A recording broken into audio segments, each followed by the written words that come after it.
Dungeons and Dragons, an elusive title to say the least. I mean, yes, one might assume that it's a game about dungeons and, well, dragons. Or perhaps even dragons in dungeons. But I think that few people actually know what D&D is today. Yes, it can be all of those things, but it can also be many others. I personally do have experience playing D&D, and I've even ran it on several occasions. I think that this, along with the fact that I've done research on the topic, qualifies me to give this speech. Dungeons and Dragons is a game with an interesting cultural history. It provides versatility for players, and it gives the Dungeon Master free reign over the rules. Today I will be talking about those things. The cultural history of D&D, D&D from the player's perspective, and from the DM's perspective as well. First, let's start with a bit of history. Dungeons & Dragons has been perceived in many different ways culturally throughout the decades. For instance, in the 1980s, there was a general fear surrounding role-playing games in general, Dungeons & Dragons being the most popular of them, and therefore was targeted specifically. People thought that D&D was the cause of their children's suicides, and that it was basically a satanic cult.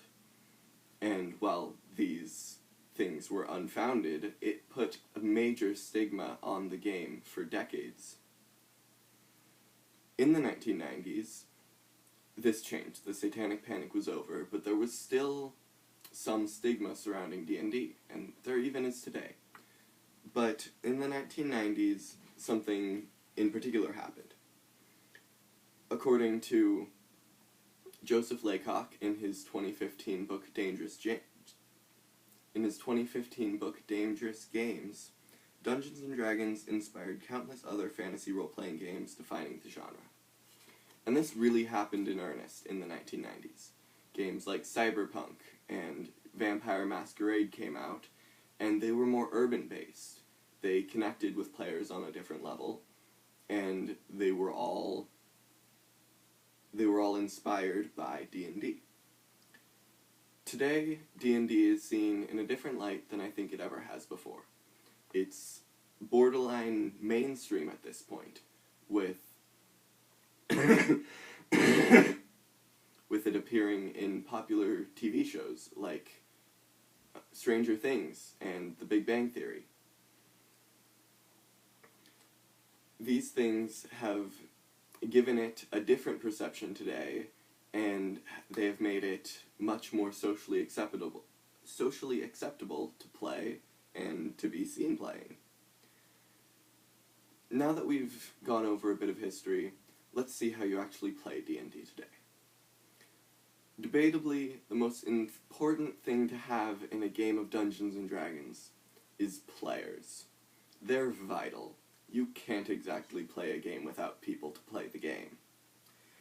These players have characters that they make and design completely on their own.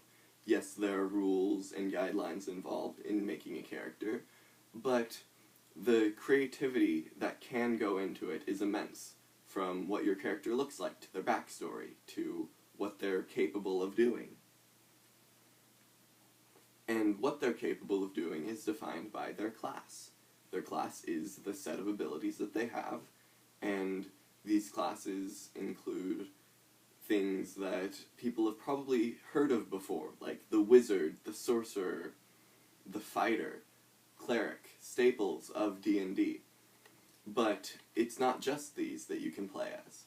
You can play as a druid turning into animals and communing with nature, or you can play as a bard singing songs and casting spells as you wish. But really, the players are there to further the story, and to have fun. You can't have the story without the players. The players help bring the plot along, and they have their encounters, they talk with the non-player characters, and the person who plays those NPCs and describes their backgrounds and the plot is the Dungeon Master.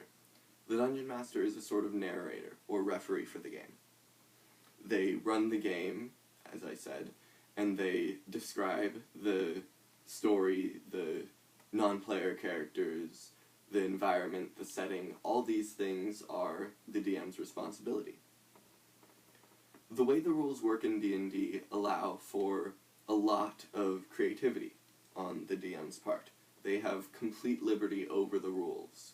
It even says in the Dungeon Master's Guide that they're just basic guidelines. You can do whatever you want with them, expand on them, not even use some of them, or add some of your own. Now, all this might seem quite daunting, but according to Mike Merles, who wrote the preface of the D&D 5th edition Player's Handbook and helped with design, he said, "You don't need to be a master storyteller or a brilliant artist. You just have to aspire to create, to have the courage of someone who is willing to build something and share it with others." And I think that everyone really aspires to create.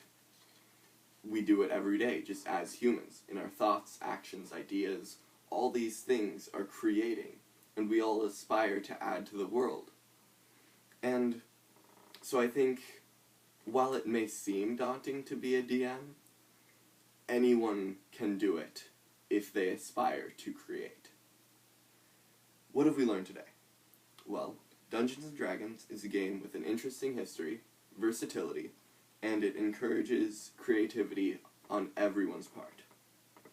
Today we talked about the cultural history of D&D, how it is seen from the player's perspective, and how it is seen from the DM's perspective. So, I think in the end, Dungeons & Dragons can be about just that, Dungeons and Dragons. But it can also be so much more. Thank you.